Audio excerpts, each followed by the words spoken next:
Долгожданное событие в культурной жизни Южной Осетии. 22 января на сцене Госдрамтеатра будет представлен первый осетинский балет «Фатима» по одноименной поэме Костахи Тагурова. Показ приурочили к годовщине смерти великого осетинского композитора Жанны Плиевой, которая является автором написанной к балету музыки.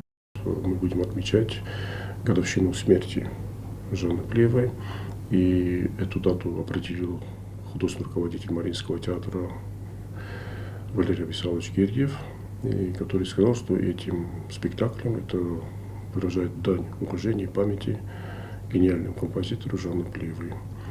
Балет представляет собой оригинальнейшую просто версию в отношении музыкальной его части. В этом плане и нужно сказать большое спасибо всему составу и исполнителю этого балета, и постановочной группе, и той группе, которые просто оформляли этот балет, за ту титаническую работу, которую они проделали. Работа над проектом началась сразу после ухода из жизни Жанны Плиевой. Еще с 80-х годов прошлого столетия композитором вынашивалась идея о постановке балета «Фатима». Однако по разным причинам осуществить ее не удалось. В прошлом году по инициативе художественного руководителя Мариинского театра Валерия Гергиева в память о Жанне Плиевой было решено поставить балет. 80-е годы, это конец 80-х годов, когда Жанна Плиева вместе с Анатолием Азаревичем создавали этот балет. Анатолий Азаревич выступил как автор либретто. И с тех пор этот балет, можно сказать, лежал в долгом ящике, потому что, сами помните, 90-е годы это невозможно было сделать, потому что не хватало ни возможностей, ни сил, ни средств в этом плане.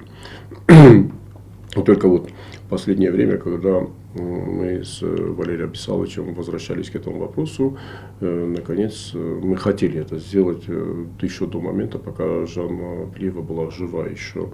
Но судьба как бы по-другому все это решила, и когда ее не стало, Валерий Абисалович жестко уже поставил перед всеми эту задачу, что балету быть. Классическая осетинская драма в непривычном формате. Зрителей ждет яркое событие. Команда профессионалов, в числе которых Тамерлан Дзуцев, Валерий Суанов, Георгий Албеков, Давид Найфонов, подготовили балет на самом высоком уровне. Главные партии исполнят артисты балетной труппы филиала Мариинского театра. Вот эта вся команда, которая просто отработала от и до балет, и, можно сказать, балет появился на этой сцене. Я думаю, что это большой шаг в развитии культуры и искусства Осетии. Я не выделяю ни север, ни юг, потому что это было бы неправильно просто-напросто. Мы сегодня получили и балет «Фатиму», который мы можем гордиться в этом плане, и будет представлена как бы и оригинальная музыка этого балета. К сожалению, есть один нюанс, который мы не сможем чисто в исполнении оркестра этот балет увидеть, в связи с тем, что у нас нет возможности разместить оркестр, это минимум где-то 60 человек оркестра, которых надо еще посадить в оркестровую яму. И сделана уже чистая запись была сделана уже в Мариинском театре, в концертном зале, который будет под фонограмму, можно сказать так, под запись будет идти этот балет. Премьера первого осетинского балета «Фатима» состоялась в ноябре прошлого года во Владикавказе. Зритель с восторгом воспринял постановку, балет имел оглушительный успех. По словам Тамерлана Дзуцева, в Южной Осетии также ожидается большой аншлаг. Билеты на балет «Фатима» можно приобрести с завтрашнего дня в кассе театра. Стелла Бязарова, Рауль Кочиев, Фатима Кумаритова. Информационный выпуск сегодня.